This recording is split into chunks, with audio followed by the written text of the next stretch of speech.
Hello, I'm Elijah Drum, and this is my presentation for DC motor control with display and alarm system. So electric motors are used pretty frequently today, I think, and have been becoming more so used as the popularity of drones and electric cars start to rise.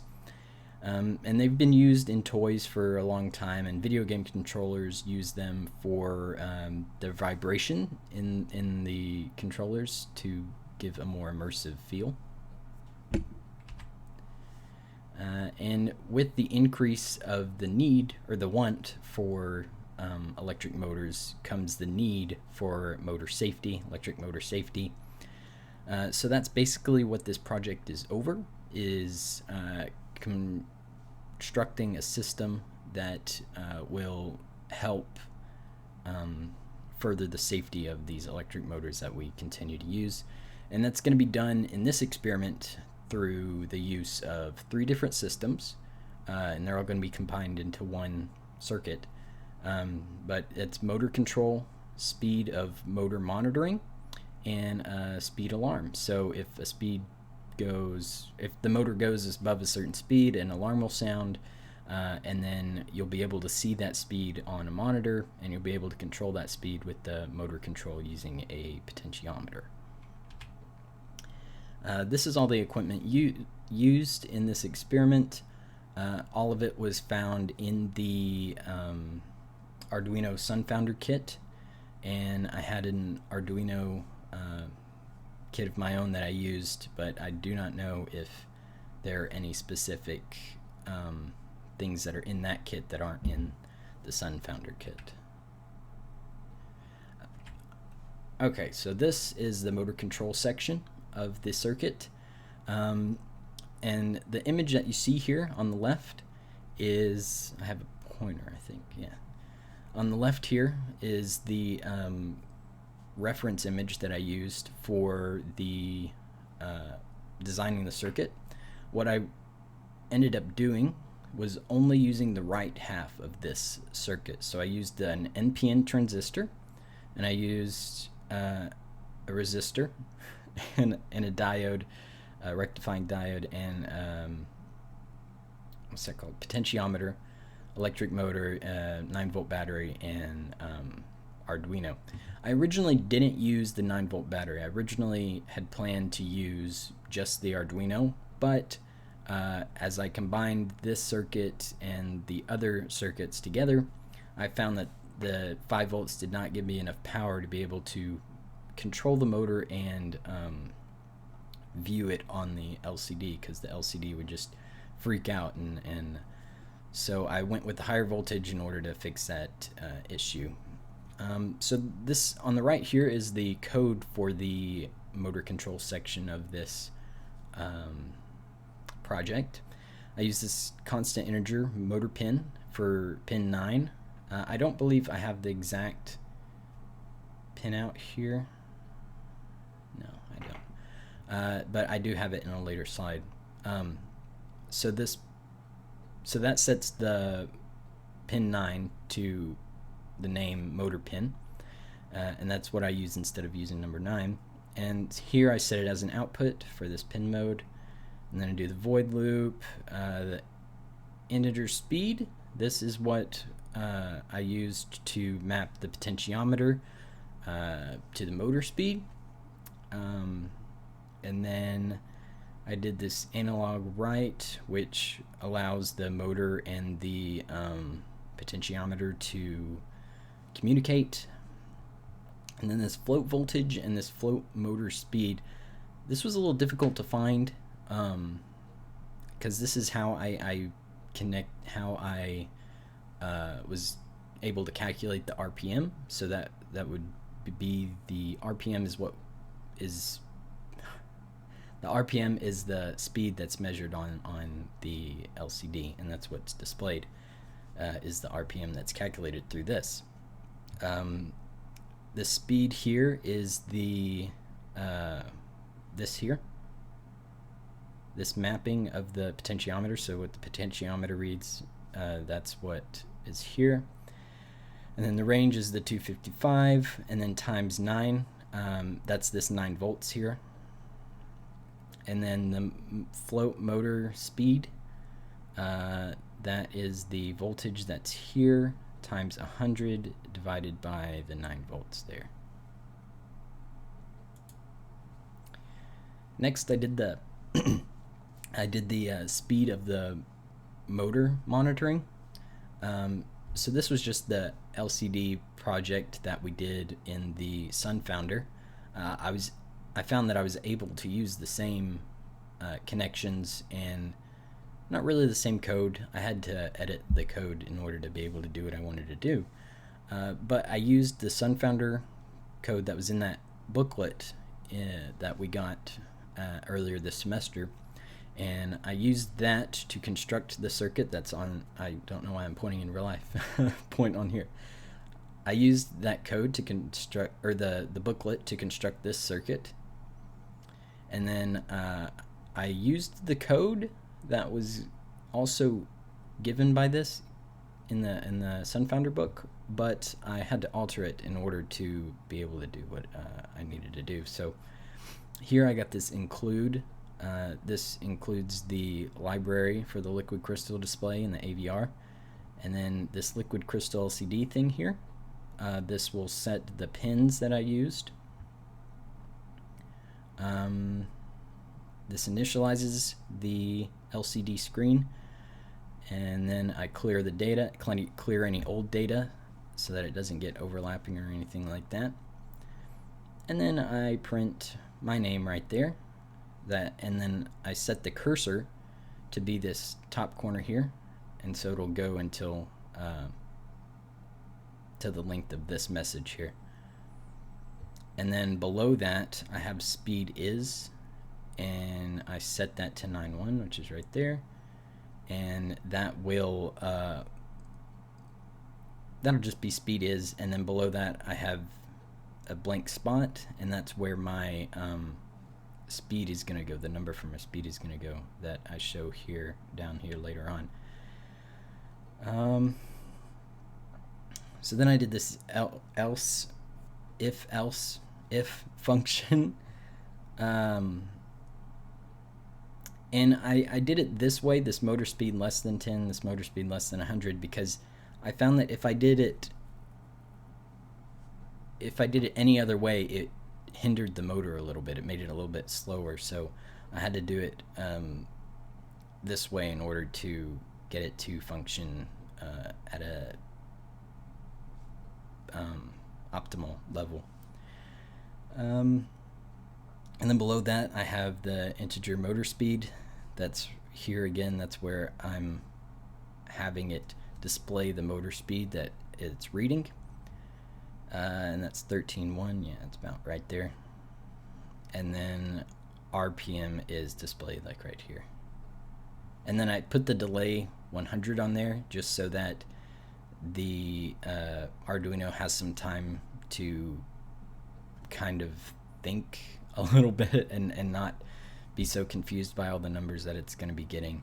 And I probably could do a little bit larger delay and improve the system a little bit, I think.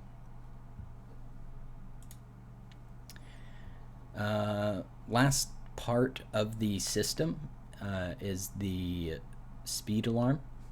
So this will detect the well, it won't detect it. It'll sound this buzzer whenever the speed is over 50 RPM. That's what I had set it for.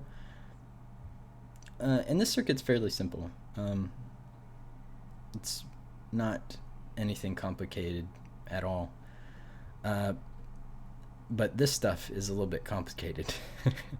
So this constant integer buzz is the pin 13. I set the name of it as buzz. And then instead of just doing the frequencies, down here you can just do frequency, like frequency 292 or something like that. But I did notes because of, I think it's on the next slide, it'll go into more detail about why I decided to do that. But I defined the notes C4, D4 for each of these frequencies, and that was found in a one of my references that I have on this presentation has the notes that were defined, and I used those to match these. So after that, I've got this pin mode that sets the buzzer to output, and then if the motor speed is greater than 50, like I said, the buzzer will sound. And to do that, I needed the tone right here, the tone function, and that has the name of the pin, the name of the pin, that's buzz, and then it has the frequency. Again, I could have done just a frequency like 292 or 394 or something like that, but I assigned a frequency to note underscore A4, which is up here, is 440 hertz. So I could have done just 440 right there, but and then this 50 here is the delay, or no, the duration. So that's how long the beeps will last. And I did it like this because I did it at 50 because when listening back to it, it beeped at a pace that I felt was really good, and it alarmed someone. It'd be like, hey, you need to take care of this motor, it's going too fast. So and then else, if motor speed isn't greater than 50, don't make a sound. So here is the final circuit all put together. I created this diagram after I built the circuit, which wasn't a great idea, I don't think. I think it would have been a lot smarter and more productive to construct this before building the circuit, because then I could implement this into this and not have it on two different breadboards. But it's what I did, so this is what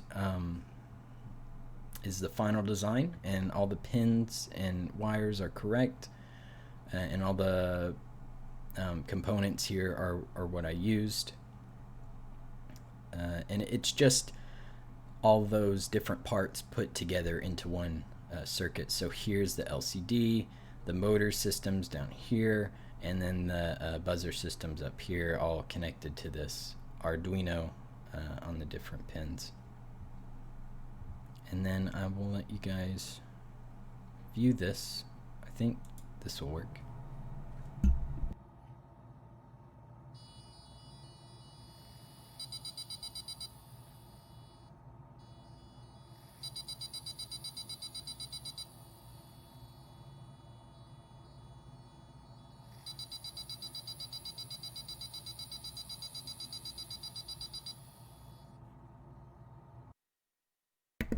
So as you saw in that video, the max RPM is 100, and if it goes above 50 though, that alarm does sound, and I can change that sound frequency if I'd like. If I wanted a different one, I could choose a different frequency.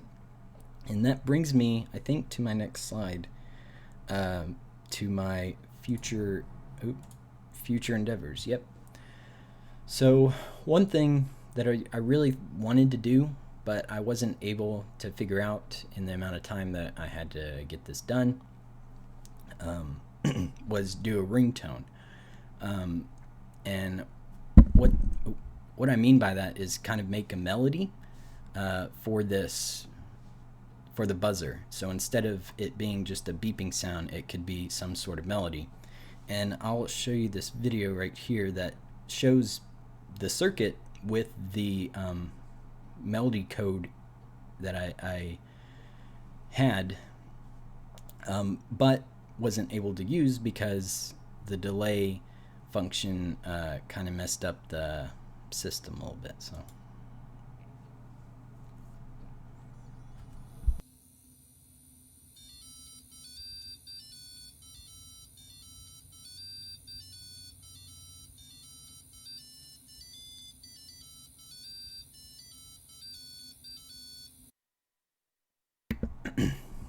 I think you guys can kind of see, but right here the RPM, once that once it goes over 50, it'll stop the whole system, and it'll stop looking at everything that's going on until that melody is finished. And I found out that that's because of the delay function that I have in there. I can show you the code right here. I think it's this one. So right here's the code for this system, not the final one that I used, but this is the code for the melody. So here is the song. It's the Pirates of the Caribbean theme song. It does all the notes right here. And I found this from one of my references that I have in my references page on the end of this presentation. I just implemented it into my design. And then this here is are the different frequencies that are used for the notes. And then down here is where it gets messy. It messes up. So I have this integer weight right here, and at this tone I have the buzzer go off and do the notes of I, which are these notes up here that play the song. And then I have it do the duration, which is this wait function, or this wait right here, and the wait integer is this function right here. So it does the duration of the song, and then it multiplies it by the song speed, and I have it at the song speed at 1.5. So what happens is once that the motor reaches 50 or greater, it'll stop. Well, actually it's about 50, because it'll start going, the sound will start going at 50, and then it'll keep playing that song until the song is finished.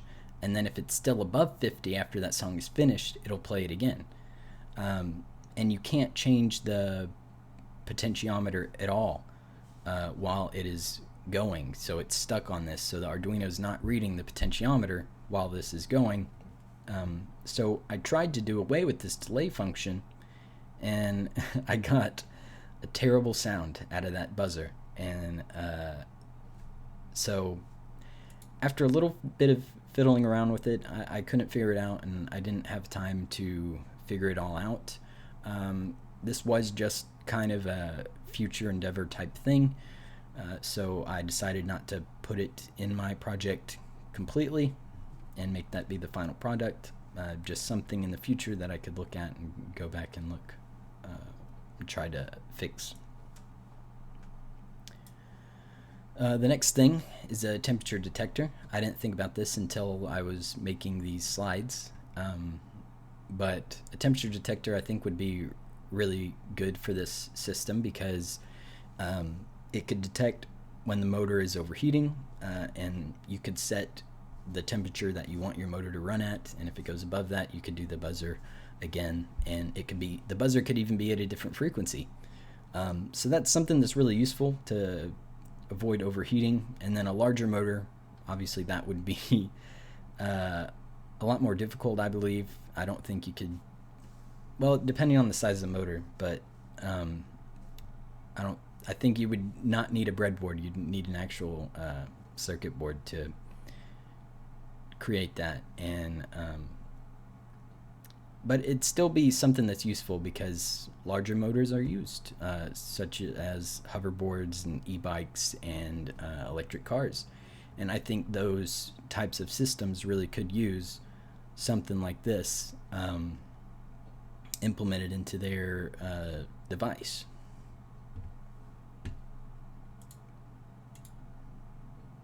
Oh, I already showed that. And there's my references. The references for that Pirates of the Caribbean song is right here. I got it from this GitHub, but that is my presentation. I hope you guys enjoyed it.